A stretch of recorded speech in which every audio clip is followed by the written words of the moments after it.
Oh, yeah, I'm sorry. Yeah. Can I just respond to his other question?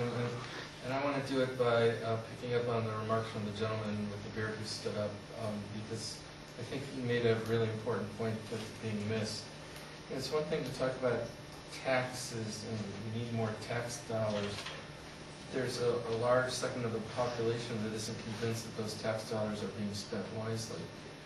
And how can we talk about raising more taxes until, you know, we feel comfortable that our tax dollars are being spent well? And I think that was one of his points.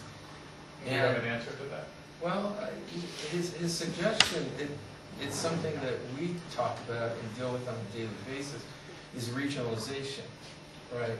So, for example, last year, the town of Durham used to do its dispatching services with the university. It was costing us $280,000 a year. We moved to Stratford County. We used their dispatch servicing, which is a regional, and it costs us roughly $35,000 a year. That's a major savings. My guess is that in Stratford County, you'll see probably the towns of Dover, or the city of Dover and the city of Somers will eventually move to regional dispatch, because it's just too expensive to do on your own. And I think his point is a very good one. You could extend that to police. But you know, when Matt Berry had problems with their police chief and we said, hey, we can do it for you at a lower cost, they said, hit the road, we don't want to talk about it. And we have had similar lack of success with respect to fire services. Think about, you know, if you could regionalize fire service, how you could provide much better, you know, quality service for a large part of the population, and yet towns are unwilling to move in that direction. But now, getting back to the political question, that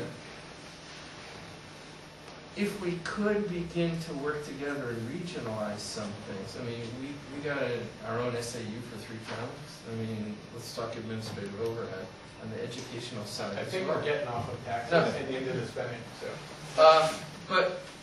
but I don't think you can talk about taxes without talking about spending, and I don't think that you can convince people that we need to reform taxes or that we should create new taxes until they feel comfortable on the spending side. And that was my point.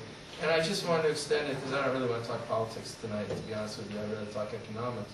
But if we began to regionalize things, then maybe we'd start to reform government from the ground up rather than from the top down. And I think maybe that's the approach that we need to take.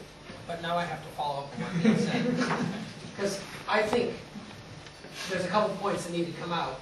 Really just respond to the man who stood up with the question about reforming government to save money. I appreciate what Neil said about, well, we can't talk about new taxes until we deal with spending. And I've heard people say we should run government like a business, as if businesses are perfect and don't make mistakes. And what I say is, we can do a very good job running government, and still we're going to make mistakes and waste money. I know in my business, we've made mistakes that have cost us money. I know in my home budget, I've made mistakes, hired the wrong contractor, whatever, and it cost me money. Nobody's perfect. Government's not perfect. That doesn't become a reason not to do reform of the way we tax. And our point, the coalition, is we're spending a certain amount of money, but we're raising the taxes in a very unfair way. Why can't we raise the taxes fair to fund what we're funding now? Spend the same amount of money, raise the money in a different way. The other thing that I think it's worth mentioning, because again, people say, if you're going to talk about taxes, I want to talk about spending first. New Hampshire has the 2nd lowest overall tax burden in the nation. So it stands to reason that the percentage of our state product is that we spend on government is the 2nd lowest in the nation, which means we are the 2nd stingiest state and local government already. So I appreciate there's always opportunities to save more money, and we should not stop talking about them. But keep in mind, we're already really cheap. And the overriding need in New Hampshire is to deal with the unfairness of how we're paying for it.